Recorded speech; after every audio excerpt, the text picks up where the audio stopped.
지난주 수요일 새벽 3시 서울 강남의 한 대형 병원 장례식장. 텅 빈 복도에 형광등만 쓸쓸하게 켜져 있었습니다. 1층부터 3층까지 총 18개 빈소죠. 겨우 4곳만 사용 중이었죠. 나머지는 전부 비어 있었습니다. 이상하지 않나요? 지금 대한민국에서는 하루 평균 980명이 사망합니다. 연간 35만 8천 명. 역대 최고 수치입니다. 죽는 사람은 계속 늘어나는데 장례식장은 왜 이렇게 한산할까요? 더 놀라운 건 이겁니다. 지금 전국 곳곳에서 수십 년 동안 운영되던 병원 장례식장들이 하나둘씩 문을 닫고 있습니다. 20년, 30년 넘게 유지되던 시설들조차 더 이상 적자를 견디지 못해 폐업을 선택하는 상황입니다. 사망자는 사상 최고인데 장례식장은 폐업이라니. 이게 대체 무슨 상황일까요? 여러분, 이건 단순한 경제 문제가 아닙니다. 우리 사회가 죽음을 대하는 방식 자체가 완전히 바뀌고 있다는 신호입니다. 그리고 그 변화의 속도가 상상 이상으로 빠릅니다. 오늘 이 영상에서는 장례식장 폐업이라는 겉으로 보이는 현상 너머에 숨겨진 진짜 이유를 파헤쳐 보겠습니다. 여러분이 모르는 장례 산업의 수익 구조부터 코로나가 바꿔버린 조문 문화, 그리고 이미 시작된 장례의 미래까지. 이 영상 하나면 대한민국 장례시장에서 지금 무슨 일이 벌어지고 있는지 완벽하게 이해하실 수 있습니다. 이 영상을 끝까지 보시면 장례라는 주제를 바라보는 시선이 완전히 달라질 겁니다. 그럼 지금 바로 구독 버튼과 좋아요 눌러주시고 함께 시작하겠습니다. 장례식장이 망하는 이유를 이해하려면 먼저 이들이 어떻게 돈을 버는지 알아야 합니다. 대부분의 사람들은 착각합니다. 장례식장은 빈소 대여료로 돈을 번다고요? 틀렸습니다. 장례식장의 진짜 수익원은 음식입니다. 정확히는 육개장, 술, 음료수입니다. 업계에서는 이걸 은어로 육개장 장사라고 부릅니다. 계산해볼까요? 일반적인 장례식장의 빈소 대여료는 3일 기준 150만 원에서 200만 원 정도입니다. 여기서 인건비, 시설 유지비 빼면 남는 게 별로 없습니다. 그런데 음식은 다릅니다. 조문객 한 명당 평균 3만 원어치 음식을 소비합니다. 육개장 한 그릇, 소주 한두 병, 음료수까지. 옛날 같으면 조문객이 보통 150명은 왔습니다. 150명 곱하기 3만 원, 450만 원입니다. 여기에 밤새 오는 조문객들까지 포함하면 500만 원은 쉽게 넘어갑니다. 빈소 대여료 200만 원, 음식 매출 500만 원. 뭐가 더 중요한지 보이시죠? 게다가 음식은 원가율이 30% 정도밖에 안 됩니다. 500만 원 매출에 350만 원이 순수익입니다. 실제로 국립대병원 장례식장들의 재무제표를 보면 연간 수십억 원의 수익을 냅니다. 그중에서 음식 판매가 차지하는 비중이 60%를 넘습니다. 빈소는 그냥 사람을 모으는 장치일 뿐입니다. 진짜 돈은 그 사람들이 먹고 마시는 데서 나옵니다. 그런데 문제가 생겼습니다. 조문객이 안 오기 시작한 겁니다. 정확히는 2020년부터입니다. 코로나가 시작되면서요. 2020년 2월 정부는 사회적 거리두기를 시행했습니다. 장례식장도 예외가 아니었죠. 빈소 입장 인원을 제한했고 식사는 간소화하도록 권고했습니다. 많은 곳에서 아예 음식 제공을 중단했습니다. 당시만 해도 모두가 생각했습니다. 코로나만 끝나면 다시 예전처럼 돌아갈 거라고. 그런데 그게 아니었습니다. 2023년 모든 방역 조치가 해제됐습니다. 마스크도 벗었고 거리두기도 사라졌습니다. 하지만 조문객은 돌아오지 않았습니다. 아니, 정확히는 10분의 1만 돌아왔습니다. 서울의 한 중형 장례식장 관계자는 이렇게 말했습니다. 2019년에는 빈소 하나당 평균 150명 정도 왔어. 지금은 30명에서 50명입니다. 그나마도 대부분 가족과 가까운 친척뿐이고요. 150명에서 30명으로 5분의 1 수준입니다. 음식 매출로 계산하면 500만 원에서 100만 원으로 떨어진 겁니다. 빈소 대여료 200만 원은 그대로인데 음식 매출이 80% 증발했으니 수익 구조가 완전히 무너진 겁니다. 왜 이런 일이 벌어진 걸까요? 코로나 때문에 조문을 못 갔던 게 문제가 아닙니다. 코로나 기간 동안 사람들이 깨달아 버린 겁니다. 조문 안 가도 되는구나 라는 걸요. 첫 번째 이유, 핵가족화입니다. 1990년대만 해도 평균 가구 원수가 3.7명이었습니다. 지금은 2.3명입니다. 대가족이 사라지면서 친척 관계도 약해졌습니다. 30대 직장인 김모 씨의 말을 들어보겠습니다. 아버지 쪽 사촌이 몇 명인지도 모르겠어요. 설날에도 안 만나는데 부고 연락이 와도 솔직히 누군지 감이 안 와요. 가야 하나 말아야 하나 고민하다가 결국 안 가게 되더라고요. 두 번째, 인간관계의 변화입니다. 과거에는 조문이 의무였습니다. 안 가면 큰일 나는 분위기였죠. 하지만 지금은 계좌이체와 카카오톡 부조 기능으로 대체됩니다. 5만 원 보내고 삼가 고인의 명복을 빕니다.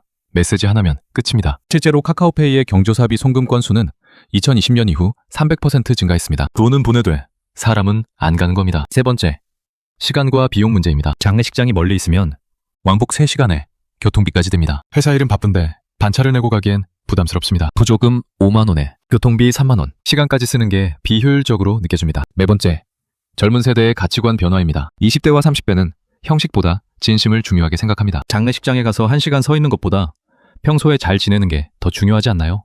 라고 반문합니다. 이 네 가지가 합쳐지면서 조문 문화가 무너졌습니다. 그리고 조문객이 사라지자 장례식장의 수익 구조도 함께 무너졌습니다. 여기서 더 충격적인 변화가 시작됩니다. 무빈소 장례입니다. 말 그대로 빈소를 아예 차리지 않는 장례입니다. 무빈소 장례는 이렇게 진행됩니다. 고인이 사망하면 바로 염습을 하고 화장장으로 직행합니다. 빈소도 없고 조문객도 받지 않고 음식도 준비하지 않습니다. 가족과 아주 가까운 사람 몇 명만 화장장에서 마지막 인사를 나눕니다. 비용은 200만 원에서 300만 원 정도입니다. 기존 장례가 1,300만 원에서 2천만 원 하는 것과 비교하면 10분의 1 수준입니다. 시간도 24시간 안에 모든 게 끝납니다. 창조업계 관계자에 따르면 2024년 기준으로 전체 장례 중 30%가 무빈소 장례입니다. 10건 중 3건입니다. 2019년에는 5%도 안 됐던 게 5년 만에 30%까지 올라왔습니다. 왜 사람들은 무빈소를 선택할까요?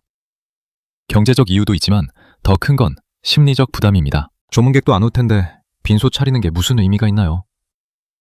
형식적인 절차보다 가족끼리 조용히 보내는 게 낫죠. 무빈소 장례가 늘어나면서 장례식장은 더 큰 타격을 받습니다. 빈소 대여료도 못 받고 음식 판매도 못합니다. 수익이 제로입니다. 무빈소보다 더 극단적인 게 있습니다. 직장입니다. 한자로 고들직자에 장사 지낼 장. 말 그대로 곧바로 화장하는 겁니다. 장례 절차 자체가 없습니다. 직장은 주로 무연고 사망자에게 적용됩니다. 무연고 사망자란 가족이나 친척이 없거나 있어도 연락이 안 되거나 연락은 돼도 시신 인수를 거부하는 경우입니다. 보건복지부 통계를 보겠습니다. 2021년 무연고 사망자는 2,900명이었습니다. 2022년 4,100명, 2023년 5,800명, 3년 새 2배가 넘게 증가했습니다. 2024년 추정치는 7,000명을 넘을 것으로 보입니다. 더 심각한 건 고독사입니다. 2024년 고독사 통계에 따르면 연간 3,924명이 혼자 집에서 사망한 채 발견됐습니다. 하루 평균 10명이 넘습니다. 그중 60% 이상이 50대와 60대 남성입니다. 왜 중년 남성일까요? 이혼이나 별거 후 혼자 사는 경우가 많고 사회적 관계망이 약하고 건강관리를 소홀히 하기 때문입니다. 직장에서 은퇴한 후 갑자기 고립되는 경우도 많습니다. 서울 노원구의 한 사례를 보겠습니다. 60대 남성이 원룸에서 사망한 채 한 달 뒤에 발견됐습니다. 전기요금이 계속 연체되자 관리실에서 확인하러 갔다가 발견한 겁니다. 휴대폰 통화 기록을 봤더니 마지막 통화가 3개월 전이었습니다. 가족도 없고 친구도 없었습니다. 이런 경우 구청에서 화장을 진행하고 납골당에 안치합니다. 장례식장은 개입할 여지가 없습니다. 무연고 사망이 늘어날수록 장례식장의 잠재 고객은 줄어듭니다. 고독사는 단순히 개인의 비극이 아닙니다. 우리 사회 전체가 고립되고 있다는 증거입니다. 그리고 그 고립이 장례시장의 구조까지 바꾸고 있습니다. 여기서 흥미로운 현상이 나타납니다. 장례시장이 양극화되고 있습니다. 한쪽에서는 200만 원짜리 무빈소 장례가 늘어나고 반대쪽에서는 1억 원짜리 프리미엄 장례가 생겨나고 있습니다. 프리미엄 장례는 어떤 모습일까요? 서울 강남의 한 장례 전문 업체를 예로 들어보겠습니다. 호텔급 빈소에 개인 집사 서비스가 제공됩니다. 고급 요리사가 직접 음식을 준비하고 와인과 위스키바가 따로 있습니다. 장례 코디네이터가 모든 절차를 대행해주고 전문 사진작가와 영상기사가 추모 영상을 만들어줍니다. 비용은 기본 5천만 원에서 시작해서 1억 원까지 갑니다. 누가 이런 장례를 할까요? 대기업 총수, 유명 연예인, 정치인 가족들입니다. 고인의 사회적 위치를 마지막까지 보여주고 싶어 하는 겁니다. 실제로 고급 장례 서비스 시장은 매년 20%씩 성장하고 있습니다. 베이비 부머 세대가 본격적으로 사망하기 시작하면서 자산가들의 수요가 늘어나고 있습니다. 문제는 중간이 사라지고 있다는 겁니다. 500만 원에서 1,000만 원대 중간 가격대 장례가 급격히 줄어들고 있습니다. 200만 원 아니면 5천만 원. 극과 극입니다. 동네 장례식장들은 이 양극화에 대응할 수가 없습니다. 프리미엄 서비스를 제공할 만한 시설도 인력도 없고 무빈소는 아예 수익이 안 나옵니다. 중간 고객은 사라지고 양쪽 극단 모두 대응 못하니 폐업할 수밖에 없습니다. 실제로 2023년 전국 장례식장 폐업률은 15%를 넘었습니다. 특히 지방 중소도시의 병원 장례식장들이 큰 파격을 받았습니다. 앞으로 이 추세는 더 가속화될 전망입니다. 장례 산업에 기술이 결합되기 시작했습니다. 이른바 데스테크. 죽음을 뜻하는 데스와 기술을 뜻하는 테크놀로지의 합성어입니다. 첫 번째는 AI 추모 영상입니다. 고인의 사진과 영상을 인공지능으로 학습시켜서 마치 살아있는 것처럼 움직이고 말하는 영상을 만들어줍니다. 사랑하는 가족들아, 나는 잘 가고 있어. 라고 고임의 목소리로 메시지를 전달합니다. 처음에는 거부감이 있었지만 점점 수요가 늘고 있습니다. 특히 젊은 세대들이 마지막 인사를 제대로 못했다는 아쉬움을 달래기 위해 이용합니다. 비용은 300만 원에서 500만 원 정도입니다. 두 번째는 디지털 추모관입니다. 온라인에 고인의 추모 공간을 만들어주는 서비스입니다. 친구와 가족들이 시간과 장소에 상관없이 접속해서 추모글을 남기고 헌화할 수 있습니다. 1년 이용료는 50만 원 정도입니다. 이미 국내에만 디지털 추모관 플랫폼이 10개가 넘습니다. 코로나 이후 조문을 못 가는 사람들이 늘어나면서 급성장했습니다. 실제로 방문하지 못해도 온라인으로라도 마음을 전하고 싶어 하는 겁니다. 세 번째는 온라인 성묘 서비스입니다. VR 기술을 활용해서 집에서도 묘지를 방문한 것처럼 경험할 수 있습니다. 360도 카메라로 촬영한 묘지 영상을 보면서 절을 하고 헌화하고 분양할 수 있습니다. 추석이나 설날에 고향 가기 힘든 해외 거주자들이나 거동이 불편한 노인들이 주로 이용합니다. 이용료는 건당 10만 원에서 20만 원입니다. 데스테크가 성장한다는 건 전통적인 장례 절차가 점점 디지털로 대체되고 있다는 의미입니다. 빈소에 모일 필요가 없고